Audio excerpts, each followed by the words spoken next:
We don't really get as much as we used to whenever we go to Walmart or Target. That is a fact. It's also clear that the dollar is in a very precarious position, which is why it's not surprising to see central banks around the world now investing in precious metals, because this could very well be the beginning of the dollar's demise. Do you guys think that this will ever happen? That the dollar will just be completely worthless? And new research is showing that to create electric vehicles and charge them, they're going to need more coal, they're going to need more lithium, and this is something that may bring more harm to the environment. What's the solution? Just lose the cars completely. No one can have them anymore. Would you ever be willing to give up your car? Comment a quick yes or no on that one. Now, before I begin, I've noticed that most of my videos have been getting suppressed. I guess that's the price that you pay when you shout out the facts, even if it's not necessarily popular. But if you have a second, please help me out by dropping a like for the video. I totally appreciate that. And if you're in need of your daily dose of the truth when it comes to the state of our economy, social security, global happenings, the housing market, stock market, SSI, SSDI, and what's truly going on in Washington, D.C. that affects our lives, our families, and our bank accounts,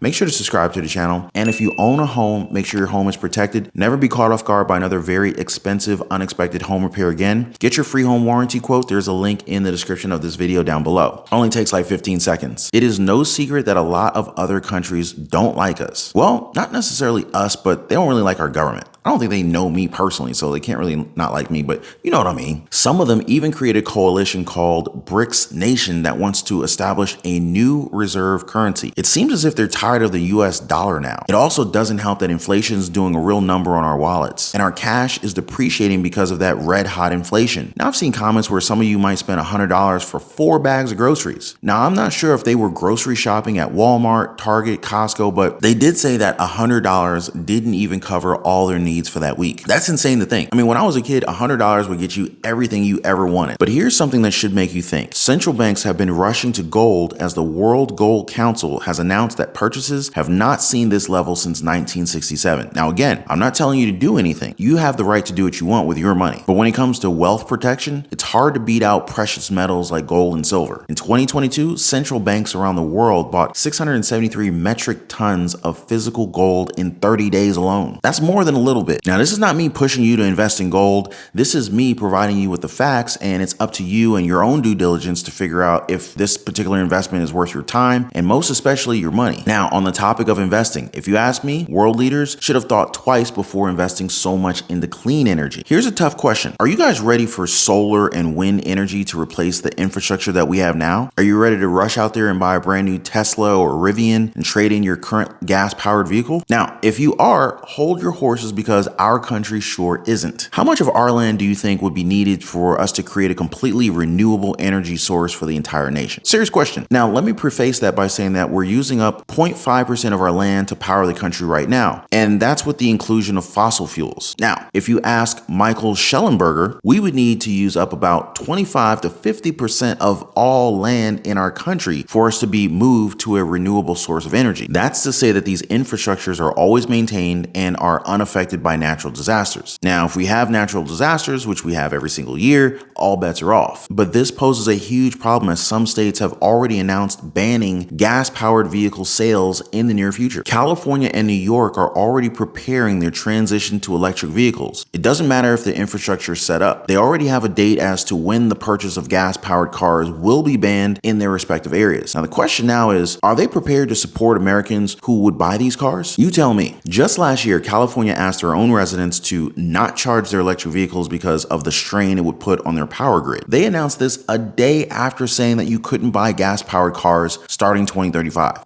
What? What the heck is happening? I mean, seriously? Is this like that song, one step forward, two steps back? This isn't what we were told. We were told that this was the future. Clean energy, less carbon emissions, save the planet, you know, that whole entire deal. And well, as it turns out, switching to EVs might do more harm than good. Now, according to some research, quote, the United States transition to electric vehicles could require 3 times as much lithium as is currently produced for the entire global market, causing needless water shortages, indigenous land grabs, and ecosystem destruction inside and outside of its borders. It warns that unless the United States' dependence on cars in towns and cities falls drastically, the transition to lithium battery-powered electric vehicles by 2050 will deepen global environmental and social inequalities linked to mining and may even jeopardize the $1 1.5C global heating target, end quote. Lithium mining in the United States has become very, very expensive. This is for sure to trickle down to consumers, making electric vehicles even more expensive. But here's another problem. Remember that Inflation Reduction Act that did like nothing for inflation? Basically some serious clickbait from our government. It's been said through research that it provides incentives and subsidies for car buyers and automakers. To qualify for the subsidies, which are worth over $10,000 per electric vehicle, battery makers must use raw materials from North America or a country with which the United States has a trade agreement. That presents a dilemma. Despite dozens of potential lithium mines in the United States and in Canada, most projects are in various stages of development and many are years away from production, particularly with environmental lawsuits delaying development due to multiple entry points for litigation in the United States regulatory law. Many of these mines need to raise billions of investment dollars without any guarantee that they will yield enough lithium to meet North America's needs, end quote. But you know what? We shouldn't worry about cars because look at what Kira McDonald, an economist and urban policy researcher, just said. Quote, if the policies, institutions, and spending patterns that shaped our existing car-dependent infrastructure and build environment change, then alternative modes of transportation can be far safer, more convenient, and faster than cars, and immensely more pleasant and fun, end quote. McDonald also says that fewer cars on the road would not mean a sacrifice in the quality of life, convenience, or safety for Americans. So we're all walking now? Wait, that seems like a problem that they would have created if they forced EVs on us, right? We went from killing gas-powered cars to switching to clean, renewable energy to EVs are going to be bad for us. Now we're at pretty much like, hey, have we considered walking instead of taking your car? How crazy is all this? Should we just consider electric vehicles as really expensive lawn ornaments now? Because who's going to have access to them at this point? Who can use them if they can't be charged at home? And again, the cycle continues. What powers our homes? It's most probably coal-powered generators. So the solution to dirty fossil fuels and energy was clean energy that's actually not that clean, so go have fun on the bus or walk in the snow. Who knew the answer to cleaning up the world was for everyone to start walking? Because cars don't make things far more efficient, or are cars only going to be for the elite? If you guys don't already know this, they're already talking about 15-minute cities. These are cities that supposedly has everything that you need within a 15-minute walk. The 15-minute city is a really... You might ask, but what if I want to visit my family who lives an hour away? Well, that's a different conversation. We built this city so that you can stay here specifically. Kind of like lockdown, but it's not called lockdown. If you absolutely have to travel that far, we first have to check your social credits. Who loves the idea of just walking within a 15-minute radius? The Economic Forum. Let me ask you,